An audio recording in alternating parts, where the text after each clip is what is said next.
Now we're live. We are live. Here we are. Okay. 6 seconds in and we still don't have any viewers. Oh no, it's the end of the world. Oh no, I've been a storyteller for 30 years, Simon. I'm used to this. You show up at the library. Wow. No kids? That's too bad. I know that's the stories at over here, over there. One of the first times when I was storytelling, not one of the first times, so it's like within the first year or two of storytelling, I go to this library and I'd advertised it on my website, as it were, as it was back then. Hi, Joey. Hello, Joey. So good. We have Joey. She says we have her. Right. Well, we got the best. So that's and we've also got other people too. We got Anne. Oh, Anne. Hi, Anne. She's my friend. Yep. That's your friend. Hey. Yep. Hi, Anne. Nice to meet you. I hope you're doing well. Hope you're staying safe over COVID time. So so I went to this library and there were 5 people there. There was the librarian, her kid, my wife, and our 2 kids. It was like, oh, okay. It was I never worked so hard in my life as that particular gig. It was awful because I didn't know how to deal with a small group. I could deal with like 50, 60, 100 people, but give me like 5 kids. I mean, like 3 kids, 5 people. Hey, Kathy. Kathy's here. Oh, my buddy from the Me and the Coffee House. There you go. Excellent. So we don't need to talk about Me and the Coffee House because they're all your friends and they already know about that. In fact, if they're all the Me and the Coffee House, they probably know all about your army years, how you got into storytelling. No. I keep secrets from them. Oh, you do? Oh, yeah. That's good. So, welcome to Friday with Friends. We'll have the official start now. Right. Today is Friday, and Tony is one of my good friends. We first met. I know it's all backwards, isn't it? One of the things that always cracks me up is the way that we met. I was going to this Sharing the Fire storytelling conference put on by what was Lane's, the League of New Advanced Storytellers, and is now Nest. And I didn't make much money as a storyteller back then. Still don't. So I wanted to share a room. On that horse. I know, right? Performing artists, you can't be rich. And so I put a note up on the listserv, and I've been following this listserv, and occasionally I pop stuff in it. And then Tony Toledo, who was a big voice at the time on the listserv, he was always saying really cool things and really interesting things. And he said, yeah, I'll share a room with you. I'd never met the guy before. I was like, who is this Tony Toledo? He's like a god in Boston storytelling. This is going to be so cool. And I get to meet him and we share in a room. Turns out our room was the party room at this hotel for this conference. He didn't tell me about that. He just showed up with a 12-pack and then announced it on the first day. Our room's a party room. Come and play at night. Everybody comes. It's beautiful. And I don't know what time it was. Probably 3 o'clock went by the time the last person left, right? Yeah, it's got to be a little bit late sometimes. It did. So that's how Tony and I met. In the following different years, then we go ahead and we still like to have the parties, but we Shanghai a conference room or something. So it ends up that you and I are the last ones to leave. Anyways, we could have had it in our room. Didn't make any difference. Right. It's true. But those are good times. Good times. Absolutely. Now, I'm not even sure. Is there going to be a Sharing the Fire this year? No, they had it. It was canceled.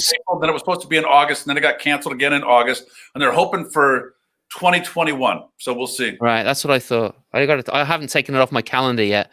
I was hoping something might happen, but it hasn't. Andy, it's good to have you here.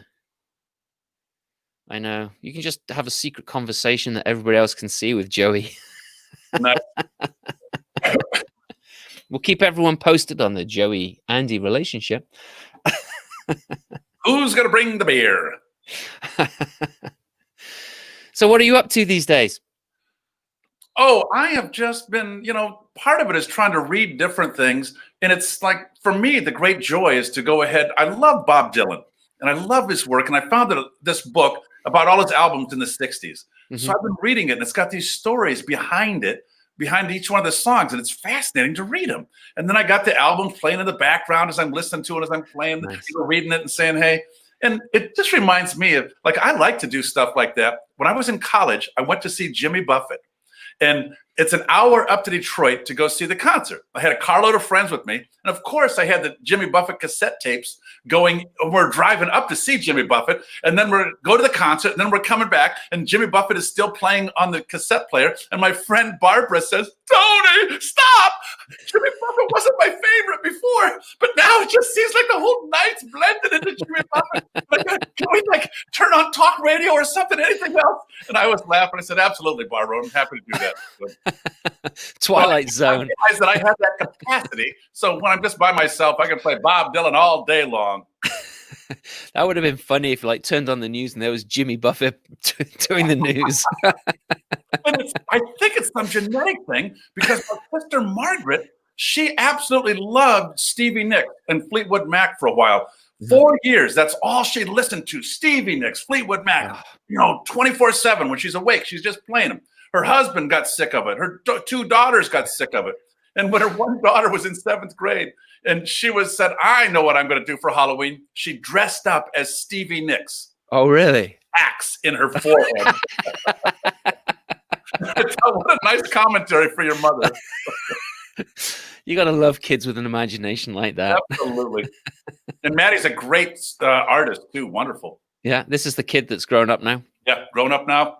Done with college, moving out in the world. So does she do makeup artistry, or is she something else? The stuff that I've seen that she's done is doing beautiful paintings and stuff.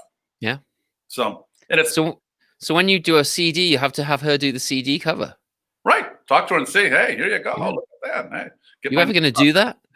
Eventually, in 1995, my buddy Joshua said, you got to make a recording. So I made a recording, and he said, do you want it on a CD or do you want it on a cassette? And I said, oh, kids listen to cassettes more, so I had it on a cassette. So I made the last cassette on Earth. And Tales. There's so few of them floating out there. And when I volunteer at the Beverly Library to go through for the donated books, and you go through and you set them up and get it all, so it tries to earn some money for the library so that they can go ahead and get some money to buy more books and games and hire poets and occasionally storytellers and stuff. And there was a donated copy of my cassette. And I thought, I really made it. It's coming to the library now. It's great. Full circle. Beautiful. Well, it's like, when we were at Sharing the Fight last year, right? Or the year before, it's like the year that my book came out, right? And it's on the table with all the new merch all along the side. And it was really interesting because you had this big table in the middle where all the used books were and all the books that people didn't want anymore, storytelling books and stuff. And I'm looking at my book and I'm looking at this book of this table of secondhand books. And I'm like, how long is it going to be before this ends up over there? Oh, yeah. They all move around. You go ahead. They do. Also, you're going to have your fans that are just going to love your book and want to, they'll hold it for the rest of their life. It's beautiful. I hope so. Have that. Yep. We'll see. So, something I was going to ask you about then. No, I've forgotten. So, you've only done one. You've only done one recording, one tape. Yeah, that's it. I mean, for me, the joy is going into the schools and seeing the kids. The joy is to go in and look at their faces and see them laughing and talking to them. I mean, there was one time I was in Springfield, and I was telling the story of The Little Rooster and the Turkey Sultan by it's collected by Margaret Reed MacDonald in her book, 10 Tales. Just love that story. And I mean, at the beginning, that's all I told 100 times. People would see me, and I just do it over and over again. It's not good for your fan base if you tell the same story. No, it's not. It's not. Tries to diminish them down. But when I was out in Springfield, Mass, and I'm telling this story to a bunch of 1st and 2nd graders, and there's a boy there who's Down syndrome. And I mean, he's really listening to the story. And he raises his hand and goes, yeah. I go, yeah. He goes, what color is the rooster? And I said, I think it's red, but the story never says. Oh, okay. And then I go on with the story. And then he raises his hand. How old was the rooster? I said, I don't know. I think it's like a year old, but I'm not sure. The story never said. And he did 6 questions, and I kept answering them. And the other kids, they started to get mildly irritated, not really at him so much as they just wanted to hear the story without the interruptions. And I don't know why, but I said, hey, can you come over here? Do you want to help me? We got that part where we all go, ha! cock-a-doodle-doo, turkey sultan, give me back my diamond button, and you can sit right here and do that with me. And he says, oh, okay. And as soon as he did that and was part of the story, he quit asking the questions, and we rolled along with stuff. It was almost like helping him to be up there, to be the co-star with me was cool, and then it was nice. Right. Or he was so terrified he didn't want to say anything. No. I think if I would have given him an inch, he would have gone a mile and just ran with the whole story and had fun with it. But I mean, same story. And this was only last year. I was in another school in Reading. I told that story, and the little rooster. The way it starts out is the old woman lived without any money, and she'd always take her little rooster and tell him to go, peck, peck, peck for his lunch. And hang on. Whoa. Do you want to tell the story? No, it's too long. It means 10 minutes for that. So I'll give you the hints with it, and other people can go look up the book. But that sense of it, when he pecks up the diamond rooster, and then he goes out and he has all these adventures. He meets the Sultan and such, and the Sultan has all this stuff happen to him, but the rooster's got a magic stomach. And when the story's done, there's a first grade boy raises his hand. I go, yeah, what's up? He goes, I know how that rooster got his magic stomach. How? When he picked up that diamond button. And I thought, my gosh, I just started laughing. And I said, that is so cool. I've told this story 1,000 times, and I never thought of that. I always thought that he just had his magic stomach because that's how that rooster was. But I like your version. I mean, both of them are good. So it's cool that you're thinking about it, and obviously thinking about the story while it's going on. Yeah. No, it's true. I love it when kids come back with you with some sort of ideas like, well, what if this happened instead? And it makes you look at the story in a completely different way. And you sometimes draw stuff out of it that you might not have drawn out of otherwise, Absolutely. It's phenomenal. And they've got a wisdom and an innocence that you don't see all the time. Or at least I don't see, because, you get so far removed from it. Yeah. Yeah, I really do. If this PTO wants to hire somebody that's very serious with the kids and says, all right, we're going to tell us, I don't want them to hire me, because I'm going to go in there and laugh with the kids, and we're going to have fun. I know. I did a job, and if I could remember, I probably wouldn't mention it. But I went into this school, and they gave me a list of things that they didn't want me to do, and I was just like, well, yeah, it's like, what?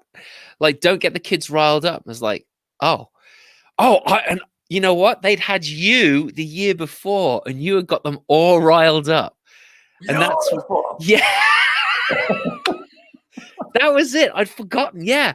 So I got into this school, and they said, I'll tell you. Because I was, but I mean, that's what I do as well. And so it's kind of funny. It's like, well, I'll try not to rile them up, and, no bottoms and no boogers and all of this kind of stuff. And I'm like thinking, well, that's half of my repertoire gone. When the kids are done, when I get done with the show and they've been having fun and they're laughing and stuff, and I turn to them now and say, guys, when you're out in the hall, you got to be on your best behavior. And they're going, why? I said, because if you guys are out there and you're pushing each other and laughing and you're not listening to your teacher, I will never get to come back and tell another story to you, because they'll say, Tony Toledo gets them too riled up. Maybe I should start saying that as well before the kids leave. No, we all learn things from other storytellers and how we do it. Yeah, that's true. There was one story where there was a boy. I was in Rainham down on the South Shore, and this boy was he was in kindergarten. There was a group of kindergarten first and second graders.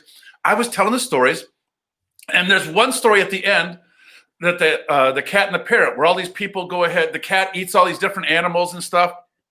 And so I asked for volunteers, and I had a wonderful morning. The kids are doing great. And so I say, if somebody wants to volunteer, and they all start to jump up. And I say, oh, wait, I only pick people who are sitting on their buttercups. And then they immediately all sit down. And then I say, and they're going, pick me. I said, I only pick people who are quiet. If they're yelling, me, I always pick the quiet one beside them. So there's one boy in kindergarten. He's just sitting there waving like this. So I pick him, and he comes up, and he's supposed to say, I saw what you did, cat. And it comes out of his mouth as, I saw what you did, hat. And I thought, he's in kindergarten. He's got a speech impediment. I've seen lots of kids. My sister had that. She went to a speech therapist, gets everything all straightened out, and it's all good. Now he's standing up there along with all the other kids. There's probably 10 of them, and he's kind of bouncing around. But that's a kindergarten's job, to bounce around. And I get done with the whole thing. Everything's fine. They sit down. That boy's teacher comes up and says, that boy that was the old man? I go, yeah. what's wrong? I look up and she's crying. And I said, is anything wrong? She goes, no, everything's great. And I said, what do you mean? She said, that boy is autistic. And it's the first time all year that he raised his hand for anything. This was in March. So he'd been in school from September. And it's the first time anybody in the school ever heard him speak. And then it was my turn to start crying. And I thought, wow, thank you for telling me. That was so cool. And I think if it can reach that, if storytelling can reach that kid, think what it can do for everybody else listening. Right. You always shoot for magic every time I tell stories. Don't always hit it, but at least I'm aiming for it. Yeah, right. I think we all have to do that, to some level. Definitely. I did a gig years ago with I do this work at a camp. The people that know me know about this camp. It's an amazing place. It only runs for 1 week, and I volunteer. I've been volunteering for 15, 18 years or something like that. Beautiful. Going down and telling stories. And a number of storytellers that I've had in the past just couldn't commit to it all the time. And so, Odds Bodkin is a neighbor of mine, sort of, just 1 town, 2 towns away. And so I my granddad always used to say to me, if you don't ask, you don't know, right? It's like, you never find out. And so I phoned up Odds and I was like, hey, Odds, you can say no to this. That's why I opened it up. You can say no to this, but there's this camp. It's really cool. Would you be interested in coming? I donate my time.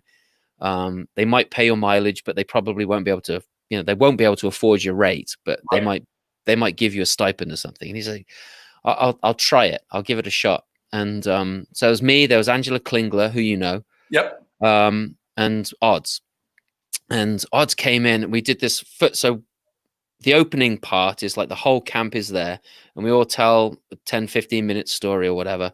And then we break up into groups, and Odds took the youngest group. Angela took the middle-aged group, and then I took the older kids, because I've been doing it for so long. Those are the kids that wanted me to do the stories for them. Oh, okay. Yep. And so Odds tells his story for the whole camp, and it's excellent, but it's a deep story, right? And then Angela does her story, and it's about the stars, and it's a deep story. And I'm looking at these kids, and they're just like, and I also had this deep story that I was planning on telling, and every year I would learn a new story for this camp, especially for this camp, that nobody else had heard before.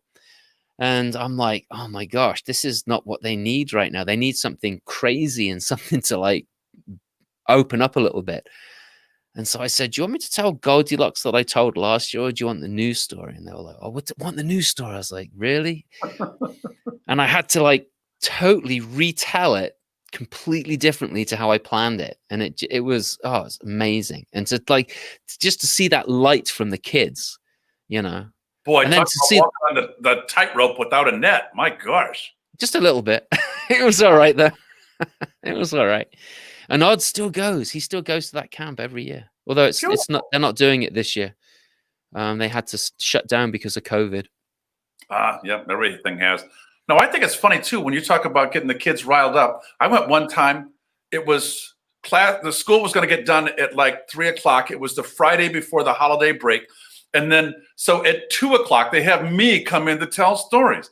And these kids are so wound up. Anything that had participation, they would just take it to the nth degree. And it took me 2 minutes to pull them back down. So I went ahead and just did like the rare thing to go ahead and change the story on the fly, but never leave anything the same. So there's nothing they can join in with.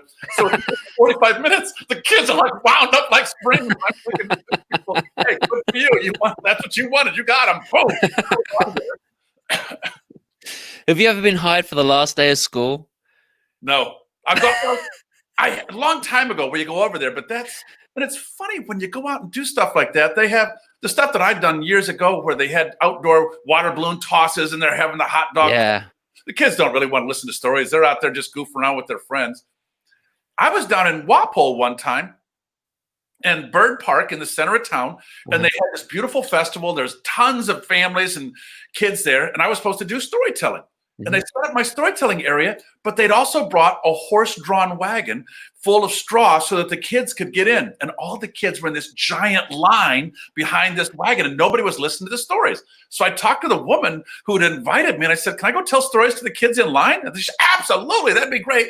And then the kids in the wagon were complaining that they didn't get to hear the stories because they were taking the wagon ride, but they didn't want to get out of line for the wagon ride. So I just jumped up on the wagon, and it was a 10-minute circle around the park. Oh, that's a good idea. Yeah. 10 minutes, and I wanted to do different stories for every group, just for myself to go ahead and challenge myself to do different stories. And for the horse as well. Great fun. You get up there and you're telling, sometimes it's a ghost story, sometimes it's a silly one for the 10 minutes up there. And the fellow that had the horse-drawn wagon, he said he's always loved horses. And he said his mother, the first job she had was to deliver milk in Walpole with a horse-drawn wagon. Oh, no way. The last automobile she owned was a Corvette. In one lifetime to have such a different range. Yeah. It'll never happen again. But there's stuff that, goes on in our lifetime. When I was a kid, my father would say, change the channel. So one of us kids would have to go up and change the channel for him, Having a remote control would have been the weirdest magic back then. I know. And now it's like it's like you don't even know if there's a button on the TV. It's all done from the remote, right? Right. And occasionally when the remote's lost, you got to try to operate it from the TV. Like, oh, the heck, what do you push these? What's this over here? I know. I like to, when I've gone into, occasionally when I'm not doing storytelling, if I don't have a gig for that day, I would go in and do substitute teaching. So it's a little bit, it's fun to do. I love going in and seeing the kids. So when I get the 4th and 5th graders, I go ahead and have a little fun with them. And I walk into the class and I go ahead and I write Mr. Toledo up on the board, and they're looking at me. And then one kid goes, "Where's Mrs. Smith?" And I turn to the kids, "You didn't hear? What? Mrs. Smith? Oh, it shouldn't come from me. It should come from the principal. What happened to her? Oh, it should come from a guidance counselor. Oh, no, what happened to her? Tell us. No. All right, I'll tell you. She got a splinter. She couldn't come to work." They go, "What? Why she died? That's crazy. Where you get that from? That's crazy." And I've always thought that I would get a little blowback from that somewhere, and I never have. And the kids are laughing, and they get used to me coming in. And then so I would switch it up. Yeah. Even though the same kids, I'd say, "Oh, yeah, Mrs. Smith. I know she got a split. No, she didn't get a splinter." And then you go ahead and do the whole thing. She stubbed her toe. Or, she got her hand stuck in the toilet. Right. You needed a new crown. I don't know. You just make it so. But I try to make it even more minor. So, and it's so funny. And then I've also gone in and I've written my name on the board as Mr. Toledo Wanda Rila Rala Rala Dunda. And they'll go, like, "I'll just call you Mr. T." I said, "That's perfectly fine." And I pull your leg, guys. Mr. T. But then you got to spike your hair up. Oh, yeah. And also, when I go in as a substitute teacher, we talk about this stuff on a Friday afternoon. I was in a 4th grade class, and we had to do this reading, and I remembered about the Arctic tern. And it would have like 2 pages, and I'm reading it, and then the kids take a turn with the paragraph. And then when I have my turn, I say, "Oh, and the Arctic tern flew over Ayers Wildside School." And the 5th graders would toss out salmon, and they would toss out tuna fish for the Arctic tern. And they would go ahead and flap their wings in joy and pick it up and continue on their way. And the kids go, "Wait, that didn't say that in my book." And I said, "I have the teacher edition." And then the other kids would say, wait, he's going to talk about the 5th graders, when they would split into 3 different groups. And of course, then I would say something different about, "Oh, and the 3rd graders, they brought smelt, and they put them out for the Arctic terns." And, and it made them listen. So is anybody else's face hurting from laughing so much, or is it just me? Oh, you should be used to this. You're callous. I should have, but no. Oh my gosh, my jaw is aching so much. Also, when I go into, and when I'm subbing, and if I'm with a group of 4th graders, and I'm supposed to do 10 math problems, I will go ahead and look at it, and I know that I can get to the answer, but I don't want to do it in a way different from what the teacher's teaching the kids. Because if I do it one way and it's totally new to them, it's just going to confuse everybody. Right. So I learn to be able to just go ahead and say, "Hey, we're supposed to do these math problems. Anybody here know how to do number 4? And out of 20 kids, only 4 of them raise their hand. Right. So of those 4, I say, "Can you come up and do it on the board?" And then I have them explain how their teacher wants them to do the math. I say, "Oh, that's an interesting way of doing it. I never thought about doing it that way." And then we go ahead and I get to write a note and say, "Well, we got done with 4 of the problems." And I told her that the other kids didn't raise their hand. So I figured it was good just going over what you had, what you were teaching them. And then they're teaching their friends. They get to be the teacher for the 30 minutes or the 30 seconds that they're up there doing the math problem, explaining it to me. It's good. Yeah, I think also I've learned from myself. The first time I was asked to do a photography class, and I thought, yeah, I can do that really easily. And then when I started to plan it all out, and it's like, oh, hang on, I got to explain this before I explain this. Right. And you find as somebody that's educating somebody else is that you understand what you're talking about way better. And so it will be the same for the kids when the kids go up onto the boards and start writing stuff out. They then get a much better, deeper understanding of what they're learning as well, I think. Right. I mean, I like to be an MC. And many years ago, they asked me to be in the Master of Ceremonies for a Toastmasters speech contest. Mm-hmm. So I'm up there and, they got specific rules you do. And then afterwards, you get to interview the people. And that's the part where you really get to shine. You're having a nice conversation, but it's all time because I don't want to give you 10 minutes and the person behind you only gets 2. And they say, why'd you give Simon so much and me not just a little bit? But you have that. And so afterwards, when I got done, they have a Toastmasters conference and they asked me, do you want to give do you want to lead a workshop on how to be an MC? And I said, yeah, I can do that. I mean, but what else are you looking for? They said, oh, you'll be fine. And I go in and do it. And the whole thing naturally, of course, is filled up with these tiny little, really specific things within the Toastmasters sort of world about what happens if this happens or this happens. And then is a person still allowed to be in the contest? Can they do that? Or somebody said this and they were supposed to object within this certain period of time and they didn't. And then they objected. How should we do it? And I'm like, what? I never thought about all those rules. Luckily, there was a guy who'd given a workshop about all the rules before. So I just deferred to him. Chris, do you mind answering that? So the whole workshop was, Chris, do you mind answering that? And then they say, thank you for leading the workshop. And I said, thank you, Chris, for leading the workshop. But I learned that you got to have, to do something like that. Of course, when everything runs smoothly, it's never a problem. But nobody's going to ask any questions when it runs smoothly. All the questions are from things around the edges. If you're supposed to be there by 2:00 for the contest and somebody showed up at 10 after 2, I immediately just turned to the people and said, according to the rules, this person is not supposed to be allowed to be in the contest. If we all agree right now, I want everybody to close their eyes. And if anybody doesn't want to accept this person in, I will say we've got to go by the rules. And I will never say which person said it. But also, I don't want to be the one that says this person gets to come in. We're kind of bending the rules a little bit. Have that person win, and then somebody else file a complaint. I mean, we're going to do this. Live with it the whole time. Everybody just said it was good with them, and we marched on. So part of it is making up stuff on the fly when you're doing things. Yeah, no, I agree with that. Yeah, I've MC'd a couple of times. Right, you want to be fair with things. Right, or you hear them. You hear somebody say something really good, and then you can throw it in for the next person, right? Or reference back to it at some point, which is always fun to do. Yeah, and that for me was the Speak Up spoken word open mic in Lynn that is still running strong now. I want to say 11 years, and it was started in 2008. And Don White is the folk singer from Lynn, and he put out in his email to everybody, and I was a fan of his, and I got his email, and he said he wanted to start up this spoken word open mic in Lynn. And he was looking for somebody to be a host because he's touring nationally and he wasn't going to be able to be there every Wednesday when he wanted to have it. Mm-hmm. And I was thinking about it before I could call him up. He called me and said, Tony, would you consider doing this? I've seen you do a couple things and I think you'd be good at it. And I said, oh, okay. And the thing that I thought was fun, I said I would do it for a month. And that was all it took to get hooked. And the month lasted 7 years. And then at Sharing the Fire in those after hours party, I always thought it was kind of fun. I mean, I wanted to put something in the program, and you can't really come get drunk with Tony Toledo really nice for the general public to see it. But if you call it an after-hours party, then you can come over and have your soda. And I had, those jazz haircuts that I've done. Yes. So go ahead, if my hair's down to here, and then I just tell people they get it, cut the hair. And it was funny because I did that at Speak Up. And it was a year in to being the host. And I thought, oh, this will be fun. My hair was long enough. I can have a haircut now. And I remember Don White going, oh, my gosh, I've never seen anything like it. It was like a Fellini movie. They're over here.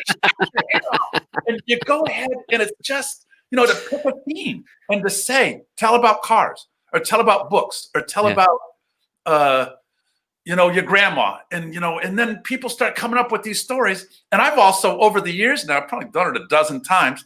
It's like there's a few people that are skeeved out by touching somebody else's hair. They want nothing to do with it. Don't worry about it. Give Simon the scissors. He'll cut the hair, and then you can go ahead. Oh yeah. You can go ahead and just tell the little story you want about your grandma. Actually, Tony, I brought my clippers this year. Dang. I was over at my girlfriend Kim's house, and Kim is there, and she goes, Tony, this whole pandemic thing, your hair is so fuzzy on the back of your neck. Do you mind if I get the clippers out and clip it off? I said, absolutely. So she's like, and I'm just talking to her. I said, wow, that's cool that you got your son's hair clippers. Now he's 26 years old. You still got him. And she said, those are the clippers for the dog. Yes. I saw it coming. I knew it was coming. Absolutely. They're over there. I did not see it coming. I'm over here. I'm saying, hey, I love the dogs too. It's all good. Yeah, I just did mine last week. How's it look? Handsome. Oh, sharp looking man. Yeah. My brother teases me because I'm 8 years older than him, and I got mostly brown hair, and Bobby's all gray now. That's the same as my brother. He's 2 years younger than me. And he started losing his hair, and the hair that he had went gray. He's really pissed at me. So he has like the 1/8 of an inch buzz cut, basically. Oh, yeah. And I mean, it's funny too with siblings because Andy wants to do a punk haircut next time. I think we should. I don't know. I've also changed the rules. I did this.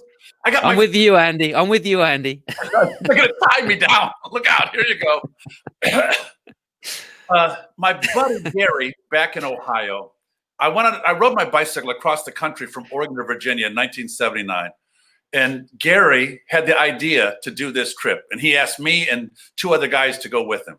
And so he'd already got the other 2. And he said, I don't want it to be 2 against 1. I want it to be 3 against 1. Hey, that's a great idea. Okay. And that makes it way easier. Absolutely. I mean, in my life, there have been so many things that I've graciously accepted where somebody else has asked me, and it's just changed my life in ways that I never would have expected. To ride a bicycle across the country. I mean, I'd been in wrestling in high school, and I thought I was in moderately good shape back then. And you go ahead and do that, and you get done with a trip like that, and either love the person or hate them. Had all sorts of adventures on that. And I ended up on the love side with Gary. So this guy, wonderful guy, and still stay in touch with him and call him up and send him postcards and everything. And Gary, his mom had died the year after we got done with that bicycle trip. And then his father died, and I'm friends with the whole family. He's got a bunch of brothers and sisters. And I was over, when his father died, I was at his brother's house, and I had said, hey, can you guys make me a member of the family? And they go, what? And I go, yeah, I've always wanted to be a member of you guys' family. It'd be remarkable for me to be a Hoshok. And they said, well, we'll take a vote, I think, eventually. So that's gone on from like 1989. And it's like I ended up going to my parents' church. I was going to go to midnight mass. And at my parents' church that year, they said, oh, no, because it wasn't 89, it was 90. And it was a thing where his mom had died. And then I was over there with my mom's church had in the bulletin, it said, midnight mass will be at 8 p.m. And I said, you can't do that. The name implies when you're going to have it. I could go for 11 o'clock at night because at least it rubs up against midnight. So I showed up at my buddy Gary's church. He doesn't know I'm there. I'm sitting right behind him, totally by accident, and I'm pulling his hair. And then afterwards, he says, Tony, you got to come over to Dad's. I said, what are you talking about? And he goes, yeah, we're going to go ahead. And Dad, we didn't want Dad to be alone after Mom died, so we're going to have some tequila and ham salad and potato salad. Come on over. And I said, okay, sounds good to me.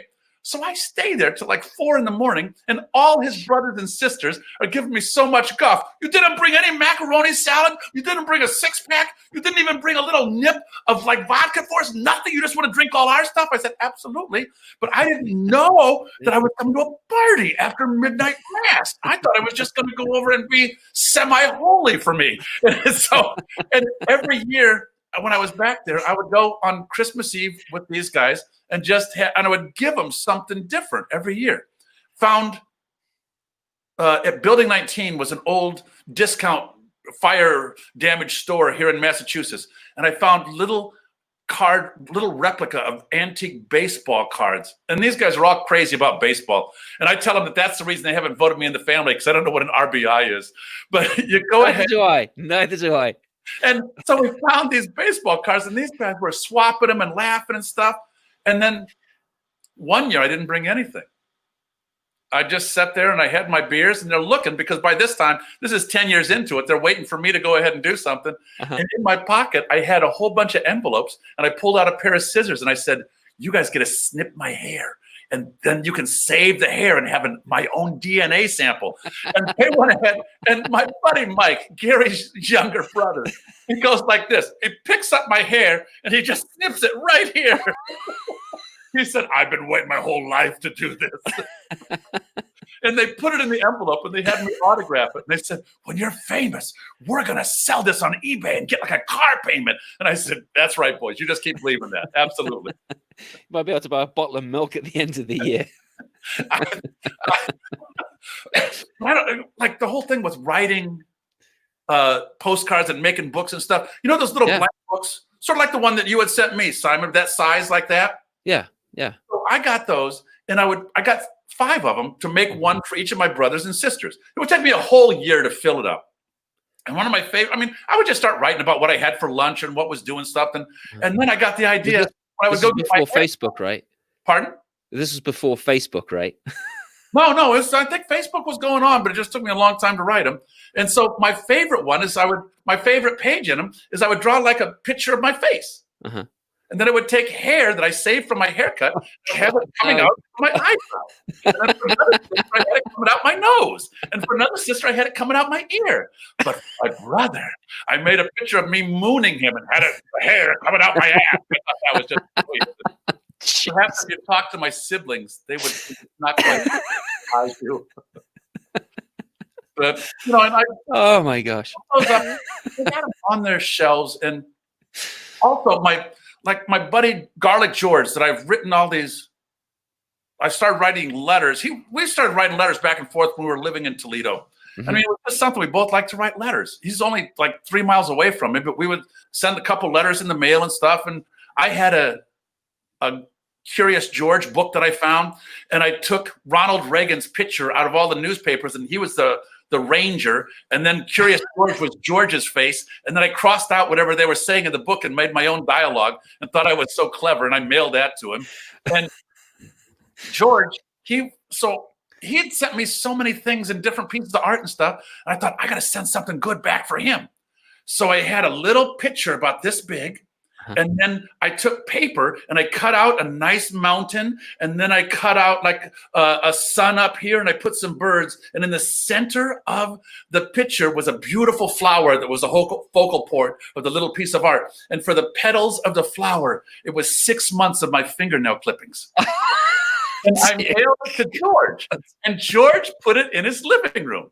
Now, George is single, and when a girl comes over into his living room, if she's looking and says, oh my God, is that what I think it is? George thinks, we will never have another date. But if the girl says, you're one of the oddest people I've ever met, then he's got a chance. And oh my gosh. I made her a big 40th for her 40th birthday party. And I made it out at the 40 with all the fingernail clippings.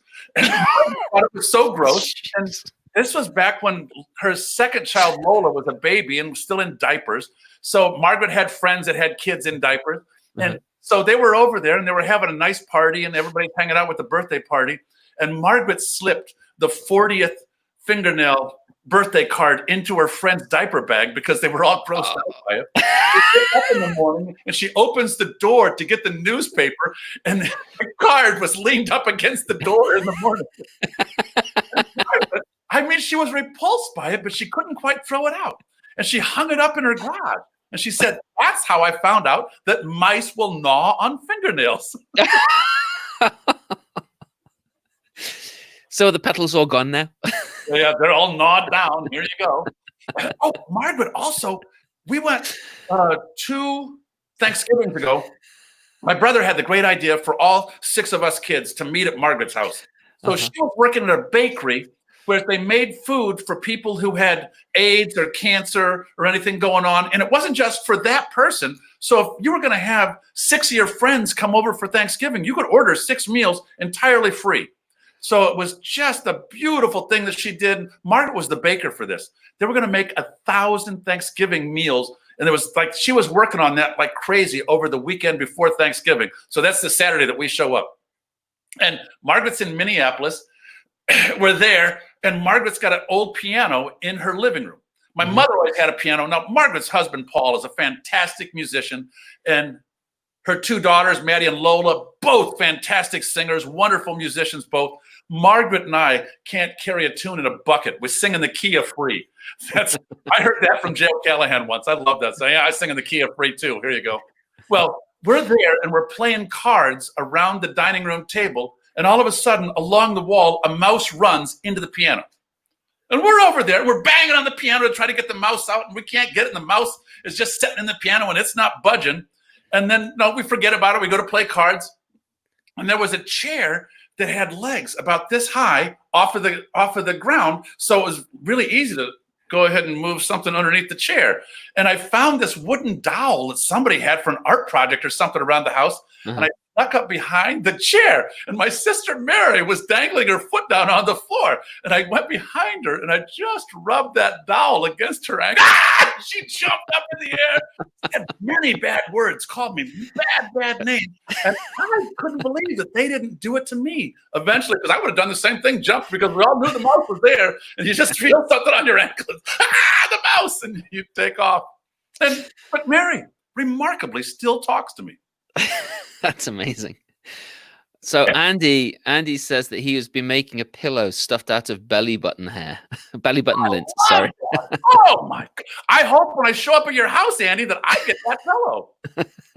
It might only be about this big. It could be a pillow for a mouse.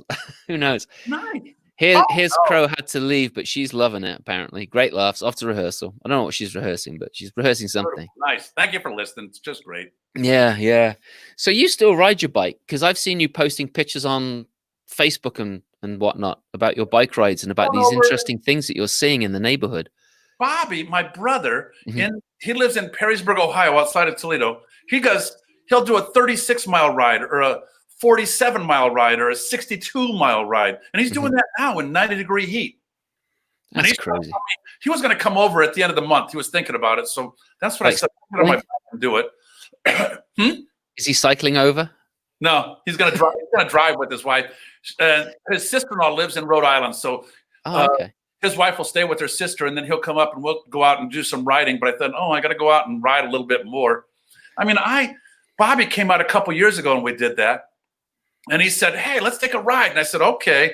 He wanted to do a 60-mile ride. I said, I will fall over it and die. So we went up to Cape Ann around Gloucester and Rockport, and we're riding around there. And I mean, there's not really big hills. You're along the coast. And Bobby is making comments like, wow, you're going up this hill slower than Grandma Con. And she never had a bicycle. She would walk. And I said, Bobby, what's your point? And no, but just to go out and try to get a little tiny bit better shape and just people and just to go on the bicycle. And before we had our virus come into the world, I had done for 15 years, read Boston every summer. So we'd go in and go to 3 different sites and you tell stories. And now, is that the thing that Nicolette does and Andrea? Yes. And we're out there. I mean, it's great. You go to daycare centers and libraries. It's really fun. But to go on Route 1 South, it's backed up for like an hour to go into town. And so sometimes, and then coming home, it would take 2 hours to take the half-hour ride. Right. So there's a ferry that I can catch out of Salem, and it takes 55 minutes, but I can buy a cup of coffee. On the way back, I can have a beer or a margarita. And then you get there, and the bicycles are on for free. It's never crowded, and you land right in Boston. And I love to ride my bicycle around. They got nice bicycle lanes. But I see art in Boston, and I stop and see things. And that's why riding the bike, if I see something, I just stop and take a picture of it if it catches my eye. Yeah. I've enjoyed those pictures, by the way. I went to, thanks. I went to Manchester by the Sea. And I mean, it was always called Manchester, but then the people in Manchester decided we must change the name to Manchester by the Sea. I had invoked that we should have it where I live, Beverly by the highway. But no, no one to go for that. But I ride the 7 miles over to Manchester, and lo and behold, I hear this wonderful fiddle music, and I look up, and it's my buddy, Larry Young, who's a professional musician, playing on this porch just for passerbys. So I sit there for a half hour listening to him, and it's just great. And I remember many years ago that I was going to go up to Gloucester and see my storytelling pal, Alicia, and her husband, Dave. Uh-huh. And my wife at the time, KR, says, "Oh, you haven't ridden your bicycle all year." I said, "I went across the country before. That's got 100 years." So it's only 15 miles up to Gloucester. So I get up there perfectly fine. It was in May on Mother's Day. I called Alicia. I had a cup of tea with them, had a great visit. And then I jump on the bike to come back. And the tank is empty. And like every little hill, I mean, huge, immense hills, some as high as 30, 31 feet. And you go across them, and I'm just like, cranking. And then I live on a hill in Beverly. And I like this eternal shame of any bicycle. At the top of the hill. I had to like walk up the hill, and I couldn't even pedal. And I threw my bicycle in the yard. I didn't have any energy to put the key in the lock. I'm ringing the bell, and KR answers the door, and I can't even walk. I have to crawl across the kitchen into the bathroom with my clothes on, turn the shower on, and I said, "Shoot me." And that was, I thought I need to get a little more practice. Yeah. So there's another story that I want you to tell. It's about the $5 bill. Oh, passing those out to people? Yeah, on your bike. Yeah. Yeah. Because I love that story. It's such a cool story. Well, it's a thing where things pop in, and it's one of those things too where strangers were actually giving me the idea to do it. That I had in 1984, I took a 2-week vacation from UPS, and I had a sign on the back of my bicycle that said "Boston or Bust." My roommate Andreas had put that on for me, and then I pedaled from Toledo out to Boston. And now, as I'm pedaling along and I'm meeting people and stopping, camping out in campgrounds along the side of the road wherever I can find. Mm-hmm. And there was a park on the other side of Lake Erie, and it was so hot in August that I thought, I'm going to take a little dip in the lake, cool off, and then just jump back on my bike. And as I get out of the lake, there's a guy standing beside my bicycle. And I said, "What's up?" And he goes, "I want to give you money." And I said, "I got money? What are you talking about?" He goes, No, you don't understand. Last summer, I pedaled from Ohio to Massachusetts, and a guy gave me $5. So I want to give it to you. And I said, "Oh, okay, I'll take that." And I bought a banana split with the $5. And food always tastes better when somebody else buys it for you. Oh, it does. I didn't think anything of that. Then, I made it across Pennsylvania. I actually went to Trailblazers Camp in Montague, New Jersey, which is a long way out of the way to go across. But my sister Margaret loved this camp, and she was there. I stayed with her for 3 days. I was washing the pans for her in the kitchen and bitching because I had the pizza pans. It was all stuck.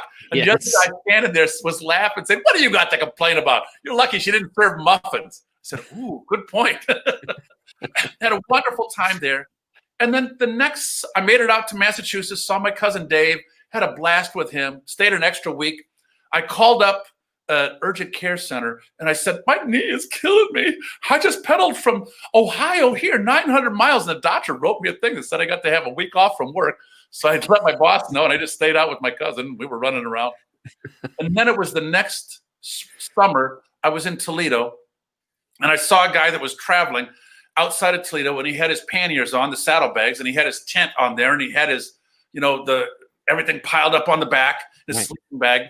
And I pull over, and I told him the story about the guy that gave me the $5. I said, "I want to give it to you." And he goes, "That's great, man. Thanks." And I hear the story about where they're traveling from or what they're doing. So every summer since 1985, I passed out $5. And my wife thought, "You give $5 to every bicyclist you see?" And I said, "I wish. It's just the first one I see." And I pass it on. Odd little stories with them. There was one woman, we were going, I was going out to North Adams for a Passover dinner at my mother-in-law's. And this couple I saw at the top of a mountain going into North Adams, they had stopped there. And I said, "Oh, I got to give them the $5. And it turns out that they were traveling around the world on their bicycles. And I Wow. invited to stay at my mother-in-law's house. My mother-in-law was less than thrilled. And I said, Lillian, she's pulling the shades down. They're not going to steal your TV set. They're on bicycles. But she was still apprehensive. In the morning, we get up, and I fixed them breakfast. We had stuff over there, let them in to take a shower. And the one guy goes, are you sure? Lillian didn't seem too happy with this. I said, oh, don't worry about her. I got her covered. It's all right. And took them out to see the Natural Bridge State Park in North Adams, drove them over there just to show them some tiny little bit that they wouldn't have normally seen. Come back, Lillian's fixed up a lunch for them, chicken salad. By this time, she's fallen in love with this couple, George and Linda. And they said that they were on their honeymoon. And George said, I said, what are you doing? He said, oh, it's our honeymoon. And Linda said, it's work. And and I said, oh, I'm so sorry, you guys. I missed your wedding. And it was a thing where she said in the 3 years that they've been traveling, they'll only take like a 5-minute shower at somebody's house, or, because you don't want to take up too much time. She goes, I wish I've been dreaming about a 2-hour bathtub soak. Oh, yeah. I got them a hotel room that was $35. I mean, it could not have been a very good hotel. It was over in Williamstown, and they got over there, and she sent me a postcard saying that for the first time, she got to take her 2-hour bath, and she and George just enjoyed meeting, me, and it was great fun. And it was just a hoot, little stuff like that. Yeah. And people you meet. There was another fellow, one of those times when I was driving my car coming out of Boston on Route 1. Now, Route 1 is a 2-lane highway, so it's pretty busy going along. And I look, and there's a guy riding a 3-wheeled bicycle along the side of the road. So he's got a basket in the back, and it's all piled up with all his camping gear. So I knew he was on the move. So I pull over, and I wait for him to come up. And I say, hey, I'm going to give you $5. He goes, that's very nice of you. And I said, my name's Tony. What's yours? And he said, my name is Jesus Hitler. I'm taking both of those names back. And I said, nice to meet you, Jesus Hitler. And I told him I was a storyteller, and he told me that he'd had a stroke years earlier, and that's why he was on this bicycle. And he said he's taken back those names, and he had his name legally changed to Jesus Hitler. And I said, good for you. And give him the $5, and we ride off.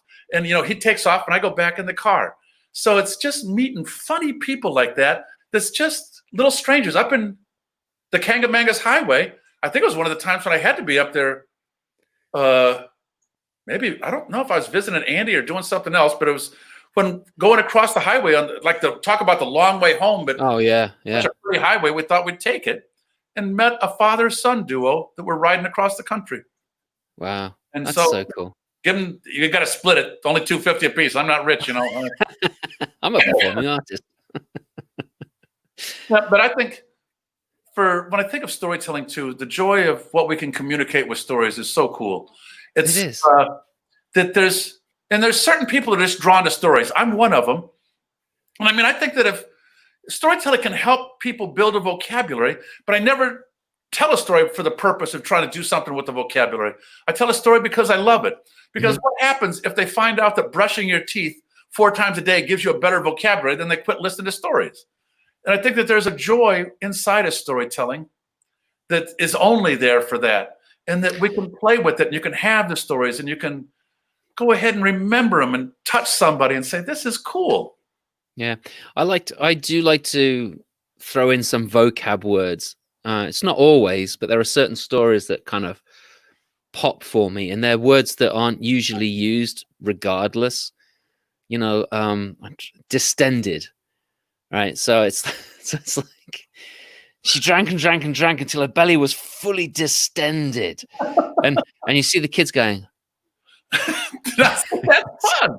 And it's like, well, you don't know what it means? It's like, no. And it's like, well, when your dad's sitting on the couch watching the Sunday night football game, and he's eaten too many slices of pizza and drank too many cans of soda, and his belly's like risen up like this, and he's just got the cup balancing on it. And they're like, yeah. I was like, his belly is fully distended. And it's like, so the next time when you see your dad sitting on the couch having watched football, and he's sitting there with his cup on his belly, you can tell him that his belly is fully distended. Oh, and that will make Papa very pugnacious. What's pugnacious? Wow, we'll find out. Yeah, I was at a gig yesterday, and I can't remember the words, but yeah, it's like, do you know these words?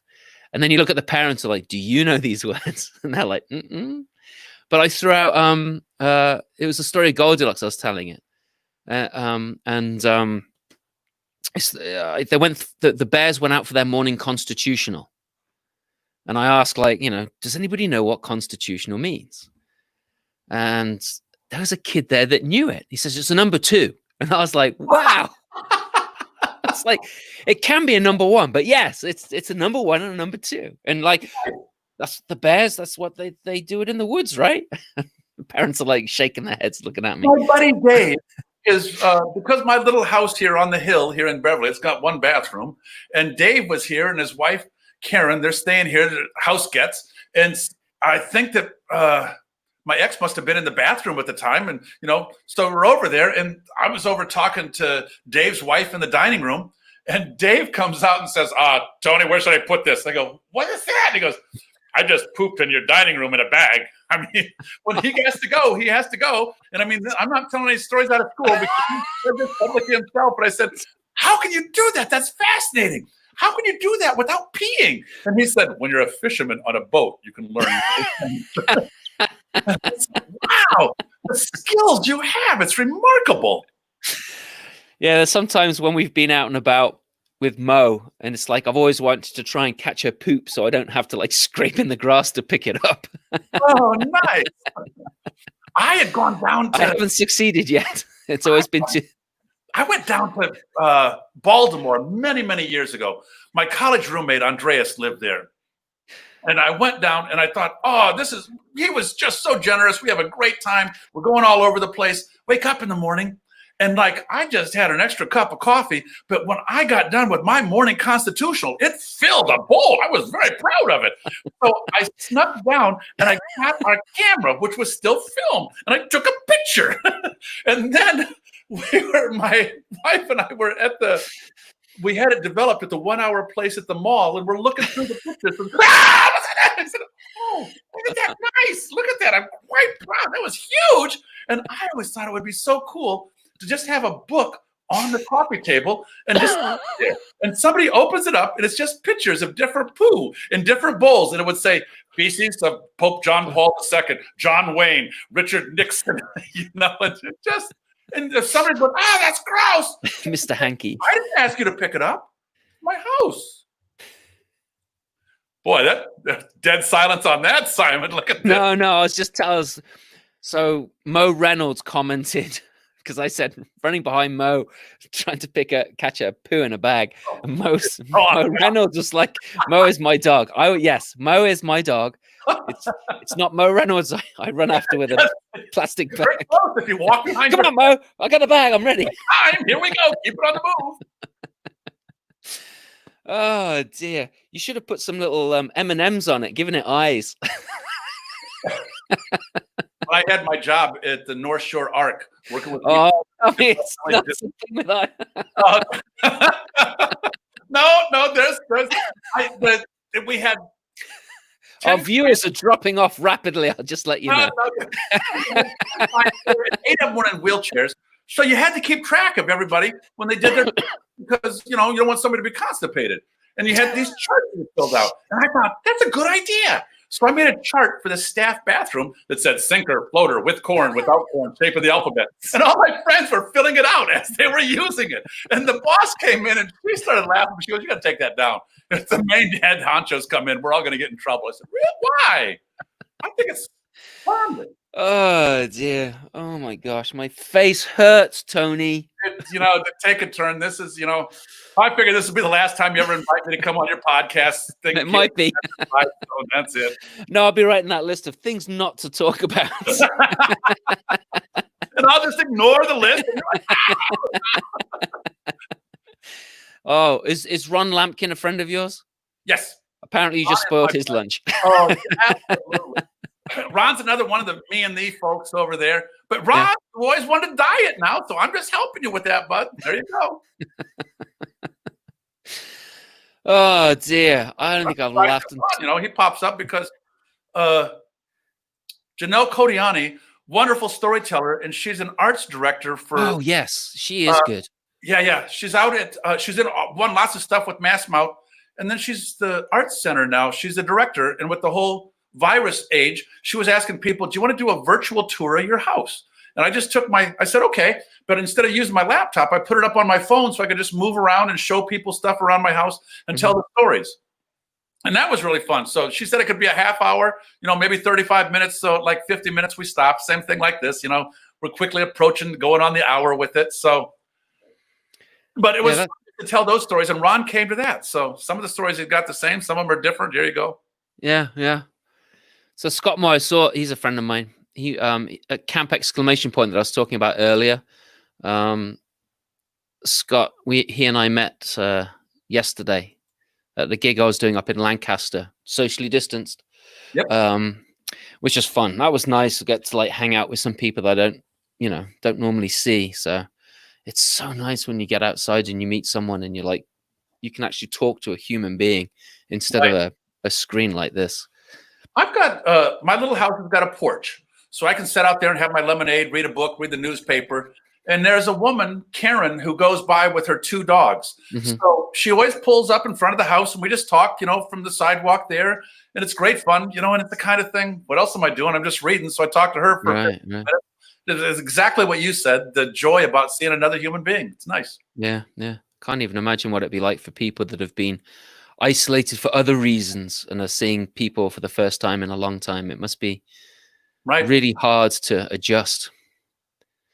Yep, and there's a woman, 84 years old, out in Springfield, Mass. I met her from the Brockton UU Church. So many, I bet I've been down there 15 times to speak for their Sunday services. Uh-huh. So I don't know what that says about the church, but it's great fun. You go down, it's a small congregation. And Marion and I would go out to a place called George's and have lunch afterwards. I was always the youngest person in the room, but it was quite fun. A lot of the food was pureed for the people, but it was quite good. Oh, dear Lord, really? I'm a little facetious with that. So Marion is by herself in an apartment out in Springfield. So I call her up every Sunday afternoon. And we just good man. But it's great fun. It is. Well, Tony, our hour is up and my face hurts so much from smiling and laughing. It was absolutely brilliant. It's just fun to talk to you. And if we can go ahead and brighten somebody else's day a little bit. And it says too that like doing this stuff, it's much better to sit around your kitchen table and have a conversation. Yeah. The way other people get to come in and the whole thing with Zoom, I liken it to getting a kiss over the telephone. It's better than not getting the kiss, but it's not nearly as good as the real thing. Right. What we have right now, and I'm so grateful that we do. Yeah, I am too. Doing, shoot the breeze and have a couple friends jump in with us and say things. It's quite nice. Thank you for being the host. You're welcome. It's great. No, I love having you here. It's great. And you're coming down to visit or coming up to visit. Yeah. And we'll do some headshots for you. Because I was looking for photos for you for to put on that little mini poster. Yep. And on your website, and the picture doesn't load up. So I was like, well, let's see what's online. There must be something online. So look at these pictures. It's like there's not one that's got any kind of resolution to it. It's all... that's I'm working on that. I still write with the pen. So do I. But you dip yours in ink and it has a feather attached to it, right? There you go. Yeah. Well, Tony, thanks. I get to you by like 9 o'clock. How's that? Yeah, that works well. Yeah, I'll have a coffee pot ready. Beautiful. Super. Mo said thanks. Thanks, Mo, for being here. Thanks, everyone. Thanks, Ron, Scott. Much. Take care. Everybody else, Joey. It was wonderful. And I'll see you on Wednesday for Wednesday Stories, or I'll see you next Friday for Friday with Storytellers. Don't know who it is yet, but I'm figuring it out. Take care. Bye. So long. All right, you can